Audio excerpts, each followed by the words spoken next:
93 FM.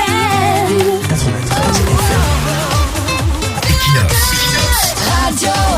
Bonjour, quelqu'un peut-il nous dire à quoi nous servent aujourd'hui les péages dits automatiques construits sur certains axes routiers? Quelqu'un peut-il nous dire ce matin pourquoi nous avons dépensé autant de milliards pour construire ces péages? Y a-t-il quelqu'un pour nous dire pourquoi chacun de ces péages nous a avalé près de 3 milliards, 1000 millions 3 fois? Bref, qui pour nous dire à quoi nous servent à ce jour ces péages dits automatiques? Nous rappelons qu'il s'agit en principe de ces péages qui n'ont aucun problème. Ils ne sont pas en panne, mais depuis leur livraison, ils ne sont pas toujours opérationnels. Nous rappelons qu'on a bouclé avec la phase des essais depuis longtemps. On a fini de montrer aux gens comment on sert la voiture côté chauffeur vers le bonhomme dans le kiosque ou le box qui sert de guichet. On a fini de faire les entraînements depuis, mais curieusement, jusqu'à ce jour, rien n'est opérationnel. À ce jour, les péages sont fermés comme des boutiques mardi ou jeudi propres. C'est quoi le problème? Le pays-ci est effectivement une curiosité planétaire. Les péages sont annoncés, l'argent est recherché avec la torche, ainsi que les entreprises et bailleurs de fonds. On vous raconte comment c'est le projet le plus futuriste de l'histoire des péages. On inaugure même en grande pompe ces péages. On engage des essais en grande pompe, mais un beau matin, vous trouvez que tous les péages dits automatiques sont fermés. Soit c'est le Cameroun qui est sous le coup de la malédiction ou de la malchance, soit ce sont les Camerounais qui payent un karma dont ils ignorent la provenance. Tout fonctionne bien, mais on décide de tout fermer comme ça un beau matin.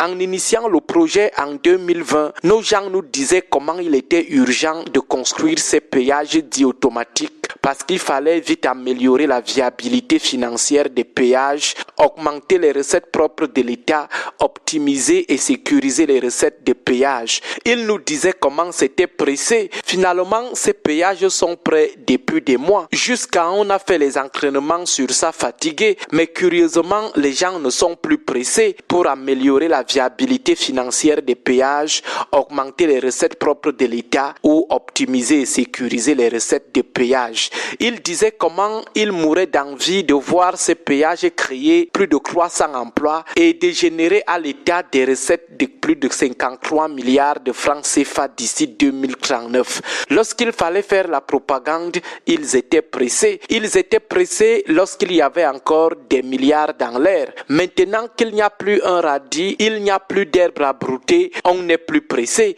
Certains nous diront qu'il y a des contraintes qui ont stoppé l'élan de la mise en service de ces péages. Mais nous sommes désolés, ces arguments ne répondront jamais à nos interrogations de départ, notamment à quoi nous servent aujourd'hui les péages dits automatiques. À ce moment précis, qui peut nous dire ce que nous rapportent les milliards dépensés pour construire ces péages? Restons tout de même dans la logique de l'argument que les avocats de l'ogre de 82 pourraient mobiliser pour banaliser notre critique.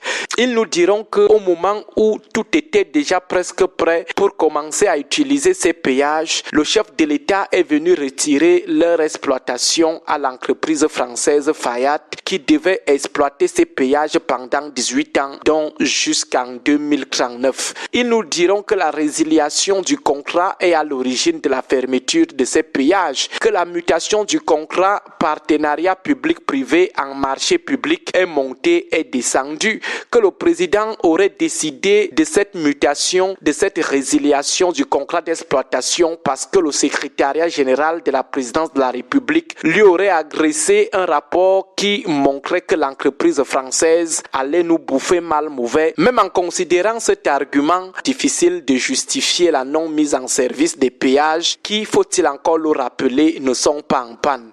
La question qu'on posera aux porteurs de cet argument est la suivante.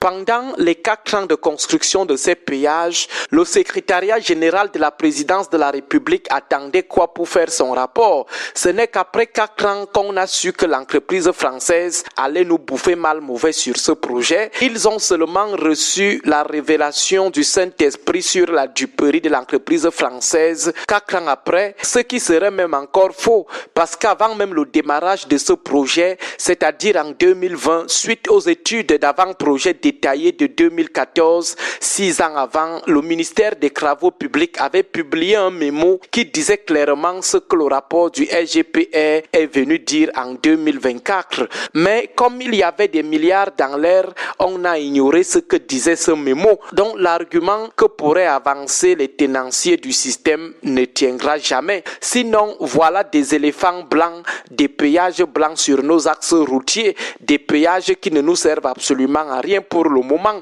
On aimerait même savoir où est-ce qu'on prend de l'argent pour assurer la maintenance de ces péages non rentables. Où est-ce qu'on prend de l'argent pour payer les vigiles qui gardent ces péages qui ne génèrent aucun sou. Le Cameroun est vraiment une grosse curiosité planétaire. Bon début de week-end à vous tous. 93 FM.